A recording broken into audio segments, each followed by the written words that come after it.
live from Augusta. We're watching News 1226 at 11.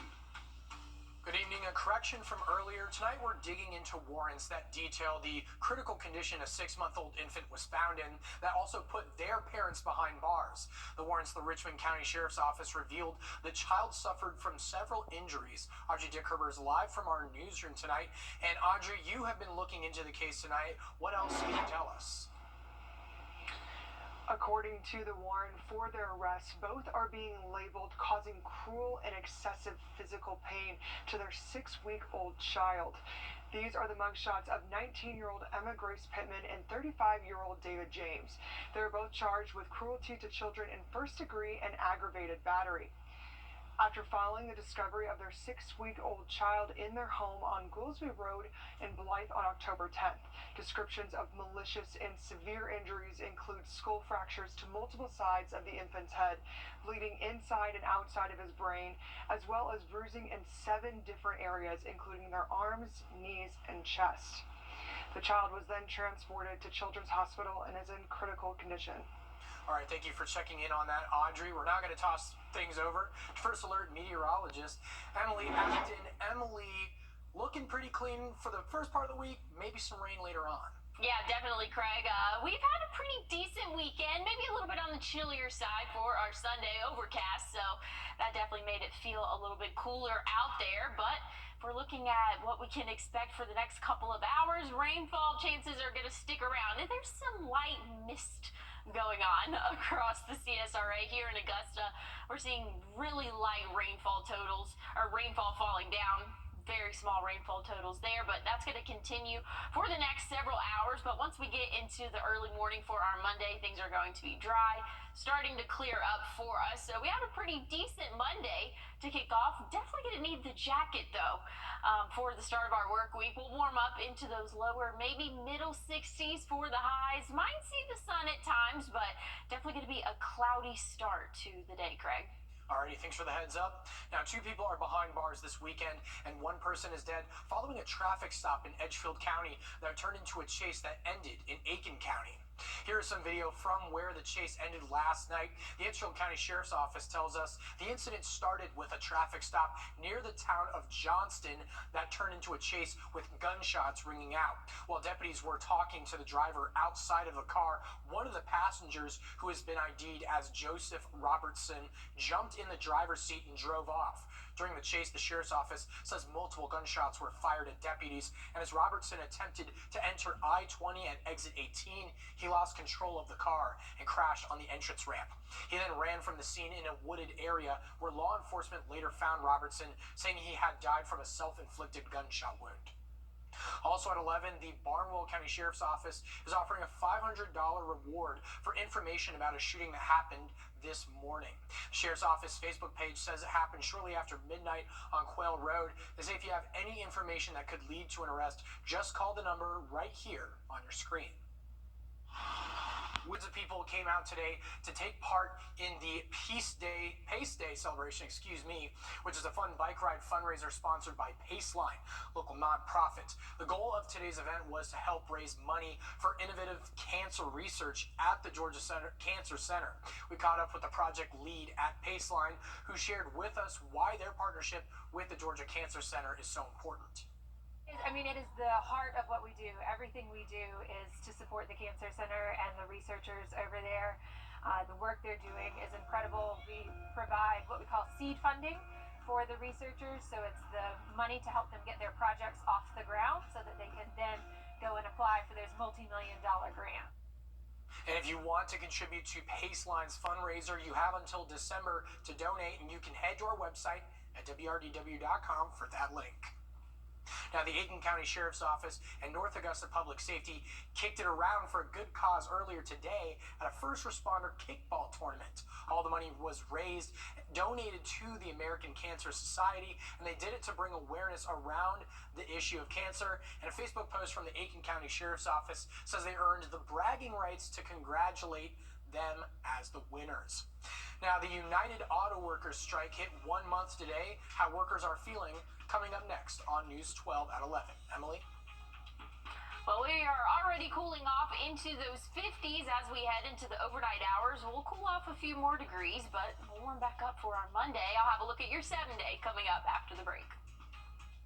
Anderson Economic Group estimates the UAW strike may have cost an estimated $5.5 billion in economic losses in its first 3 weeks, and the end may not be in sight.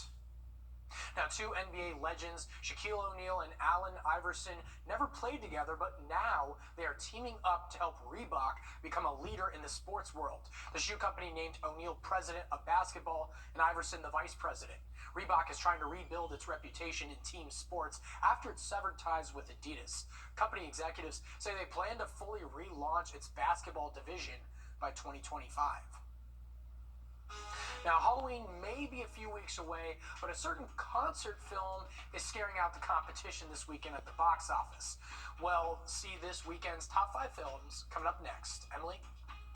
Well, we're going to start off our Monday with temperatures in the low 50s, but we'll warm up into those middle 60s by the afternoon. I'll have a check on your forecast, and there's some rain in it coming up after the break. 12.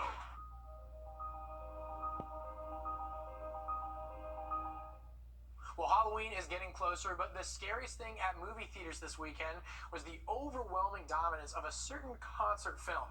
David Daniel has early estimates for the weekend box office top 5. She's not ready yet.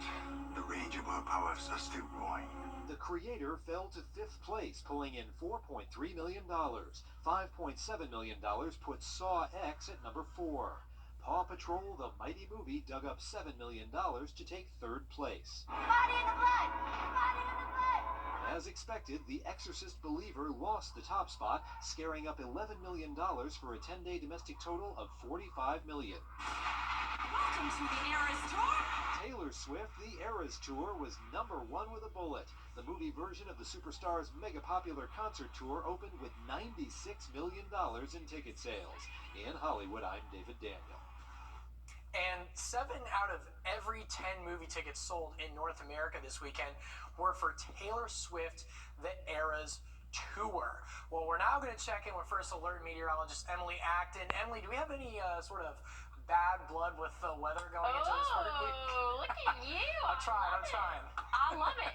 Craig, have you seen the film, or are you going No, to? I feel like that would be my one chance to actually get in on the Swift craze that's going through the nation. Yeah, well, I know that you're a big movie guy, so that's what I was wondering. Oh, we'll see. We'll see what happens. If I can get a ticket, that's the first thing. True. Interesting there. I liked your little toss. I don't have a Taylor reference, so I dropped the ball on that one. But anyways, I can tell you about the weather. There we go. Seeing a small chance of rain that's actually currently happening right now across the CSRA, and that's not even all of us, just a light patch over the city of Augusta, but that's all that we're going to see. We're going to cool down overnight tonight. Right now, we're in those middle 50s. We'll cool off a few more degrees, be in those lower 50s to start off our Monday. So do not forget a jacket as you head out the door, because it's going to be a little chilly out there. But like I said, a couple of those light showers passing through the CSRA, probably not going to measure up to anything. But to start off our Monday, things are looking good. Might be a little bit on the cloudy side throughout the greater part of the day, but we'll still see the sun at times. Temperatures will warm up into those middle 60s, and then we can expect clear conditions overnight. So to start off our Tuesday, a little bit cooler in those upper 40s for the overnight lows. And then throughout the afternoon, we'll warm back up into those middle and maybe even upper 60s. So definitely a warmer day for us on Tuesday. But let's take a look at the big picture here. This is the jet stream for us. This is where we basically get our weather or our different weather systems, I should say. Cooler air is moving in and it's starting to move in right now. So Monday's going to be on the cooler side. Tuesday still going to be on the cooler side. We'll warm up a little bit come Wednesday, Thursday, and I'm talking temperatures in the lower 70s, so not anything too crazy there. But then we have that cold front dipping back down come Friday, and that's actually going to bring some rainfall to our area. So throughout the greater part of the day Friday, the models are pretty consistent with rainfall. So definitely keep that in mind as you are making those plans. But again, as we get closer to time, that's when we can fine-tune the exact time frame of it. But as right now, it's really looking throughout the greater part of the day on Friday. Unfortunately, I know we have lots of stuff going on, but give it a few days, maybe things will change. Nonetheless, Craig, we're starting off on the cooler side this week, and we'll warm up Wednesday into those lower 70s, mostly sunny sky conditions, and that rain's coming through with that cold front. But hey, after that, Saturday, Sunday, sunny sky conditions. Temperatures are going to be right around 70 for the highs, overnight lows in the 40s, but I'm holding on for next weekend. I mean, that looks like great weather. Whenever you're maybe standing directly in the sunlight, that's when it really feels warm out there. I think that's a pretty solid day, I would say. Right now, jacket's on standby, but I'm probably going to have to just have a permanent one in my car moving forward. Well, coming up in sports, Jags volleyball looks to their past to build on their future. Stick around to find out why. And as we head into break, here's a live look at Manhattan and your winning lotto numbers.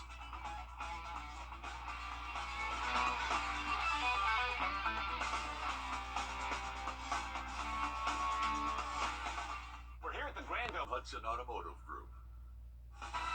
On your sideline, sports brought to you by the Hawk Law Group. Hey, it's no secret that something is brewing in Christenberry. The Augusta University women's volleyball team has a recipe for success, and they really haven't had to make any changes to the recipe to get it right. If you want to find out where it all started, you have to flip back the calendar. It's actually the seasons before. I was going to say the 8 previous seasons, because every year has built upon the previous year, and so it's been a labor of love. So over the course of 6 to 8 years, we have finally reached this point where now we have 16 players and we're 4 deep in every position, which is a nice headache to have. They're willing to look past the Advil for now. The Jags have appeared in the NCAA tournament in 4 of the past 5 seasons. Last year, they fell in the second round. It helped with the recruiting process, because when you're winning, better players continue to look your way. So we were able to get some, better players to make us even stronger on the roster. But also just kind of coming to gel together and just realize that the bar has been raised. This year, 6 transfers joined Sharon Coral's squad. 3 came from Division I programs. It was a whole new team, and so it took more time to kind of get gelling as a team and as a family, more so than the X's and O's. It's paid off so far. They're 15-4 and sit second in the Peach Belt behind Lander. With a month left of regular season play, they're turning the dial all the way up. Now we're on, mid-season, mid-stride, that they're competing against each other in practice, and then when it turns to game time, then they're turning the competition to the opponent, which is great. On over to the Falcons. You better see it to believe it. We haven't seen Carl Pitts score a touchdown yet this season. 6 weeks in, and here it is. Make it 7-3. This was the only time the Falcons had the lead. They had it close in the 4th. Only a touchdown and 2 away from tying it. But Desmond Ridder is getting to be as consistent as church on a Sunday. Even Bon Jovi can't fix this. It was the second time in 3 weeks that Ridder's had 3 turnovers in a game, and it came at a cost. You got to take advantage of the opportunities. We got to find, we got to turn the ball over. We've turned it over too much lately. We're making it hard on ourselves. Like I said, you can find a lot of ways to excuse and make excuses and rationalize, but the bottom line is we didn't win the game. We didn't get the job done. Washington did. It's frustrating anytime you lose. Like I said, there's a lot of points where, we could have done better. We could have put points on the board. We could have done this. And we just didn't. So, like I said, whatever it was, we have to go figure it out and do better. The light at the end of the tunnel, the defense sacked Sam Howell 5 times. Clyde Campbell's big number 100, a big part of that. The Falcons kept the Commanders to 193 yards of total offense. To put that in perspective, the Falcons had double that. The Panthers forced Miami into an early 14-point hole, giving some hope to a team that has not won a single game yet this season.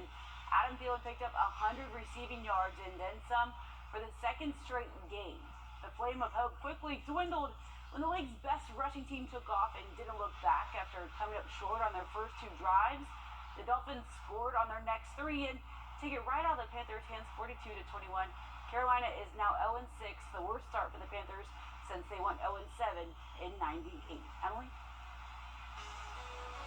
Well, we didn't see any rainfall today, but there's a couple of light showers going on across the CSRA, so these totals might change a little bit. But I'm going to send things over to Studio B with Vic and Neil with Law Call. And thanks so much, Emily. Workers' comp is our topic tonight, and we're going to learn tonight that there are limits on payouts. Yes, there are limits on payouts, limits on the time periods in which you can receive the benefits, and we'll explain it all tonight. Been hurt on the job? Give us a call right now, 844-706-1212. We'll be back in just a few minutes.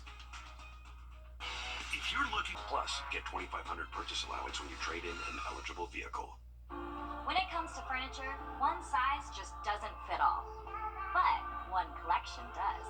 The new Modular One from Rooms to Go.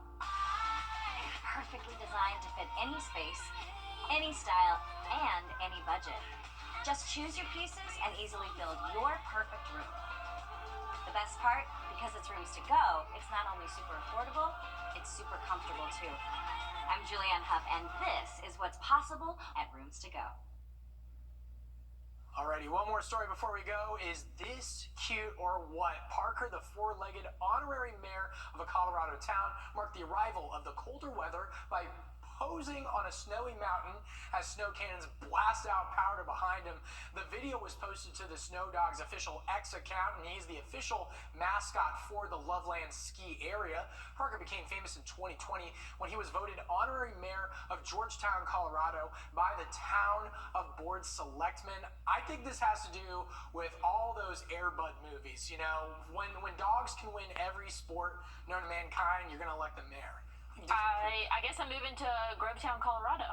I need a ticket right now. That is Really tough day at work to be the mayor. Man. Yeah. Certainly the bestest boy, though. Are we seeing any kind of cold conditions like that at CSRAM? No. There you go. There you go. We're not seeing any, but cooler temperatures for us, Craig. If you want to say, hey, 40s, is that your cold weather for you? Then maybe. We'll see overnight lows in the 40s this week, and then some showers will come into play come Friday. But once we get into next weekend, things are looking a lot better, a lot sunnier for us, and a little bit cooler, Craig. All right, well, thanks for that heads up, Emily, and that's all our time here at News 12 at 11. I'm Craig Allison, and always thank you for sticking by and watching. Here's Law Clock coming up next after this.